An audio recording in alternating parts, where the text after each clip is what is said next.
Hi! Masala stuffed chapati எப்படி செய்கிறதுன்னு பார்க்கலாமா? வாங்க.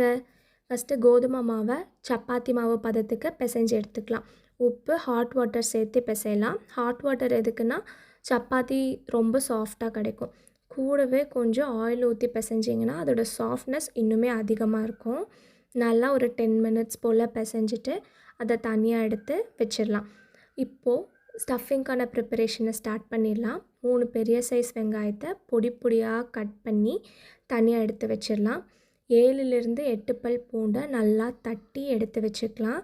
2 பெரிய சைஸ் தக்காளியை பொடி பொடியாக கட் பண்ணி எடுத்து வச்சுட்டு நமக்கு தேவையான அளவு கருவேப்பிலையும் கட் பண்ணி எடுத்து வச்சுக்கலாம். இப்போது ஒரு பேனில் கோகோனட் ஆயில் ஆட் பண்ணிக்கலாம். கோகோனட் ஆயிலோட ஃப்ளேவர் ரொம்ப நல்லாயிருக்கும் இந்த ரெசிபிக்கு. கூடவே கடுகு, உளுந்து, கடலப்பருப்பு, கருவேப்பிலை, கட் பண்ணி வச்சுருக்க ஆனியன் இதெல்லாத்தையும் போட்டு நல்லா வதக்கிக்கலாம். கூடவே கொஞ்சமாக உப்பு ஆட் பண்ணிக்கோங்க. ஸோ சீக்கிரமாக ஆனியன் வதங்கிடும். நம்ம தட்டி வச்சுருக்க பூண்டையும் ஆட் பண்ணிவிட்டு ஆனியனும் பூண்டும் நல்லா வதங்கினதுக்கப்புறமா தக்காளியை ஆட் பண்ணி நல்லா கலந்து விட்டுக்கலாம். இப்போ நான் என்னென்ன பொடி சேர்த்துருக்கேன்னா மஞ்சத்தூள், மிளகாய்த்தூள், சாம்பார் தூள், கொஞ்சமாக ஃப்ளேவருக்காக மட்டன் மசாலா இது எல்லாமே போட்டு நல்லா மிக்ஸ் பண்ணிக்கலாம். நல்லா மிக்ஸ் பண்ணிவிட்டு கொஞ்ச நேரம் அதை ஒரு லிட் போட்டு மூடி வச்சிடலாம். மூடி வச்சுட்டு கொஞ்ச நேரம் கழித்து எடுத்து பார்த்திங்கன்னா அது நல்லாவே வதங்கியிருக்கும். ஒரு 2 டைம் கலந்து விட்டுட்டோம்னா ஸ்டஃபிங் ரெடி.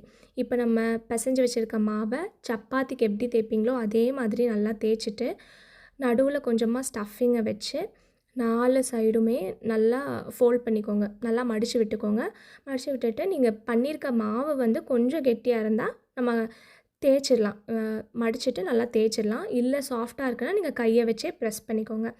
இப்போது ஒரு கல்லில் எண்ணெயை நல்லா ஸ்ப்ரெட் பண்ணிவிட்டு நம்ம மசாலா ஸ்டஃப்டு சப்பாத்தியை அதில் 2 சைடும் போட்டு நல்லா ப்ரௌனாக ஆகிற மாதிரி டோஸ்ட் பண்ணி எடுத்துக்கலாம். உண்மையாகவே டேஸ்ட்டு ரொம்ப நல்லா வந்துச்சுங்க. நீங்கள் ட்ரை பண்ணி பார்த்துட்டு கமெண்ட்ஸில் சொல்லுங்கள். இதே மாதிரி இன்ட்ரெஸ்டிங்கான ரெசிபீஸ்க்கு நம்மளோட சேனலை சப்ஸ்கிரைப் பண்ணிக்கோங்க. தேங்க்ஸ் ஃபார் வாட்சிங்.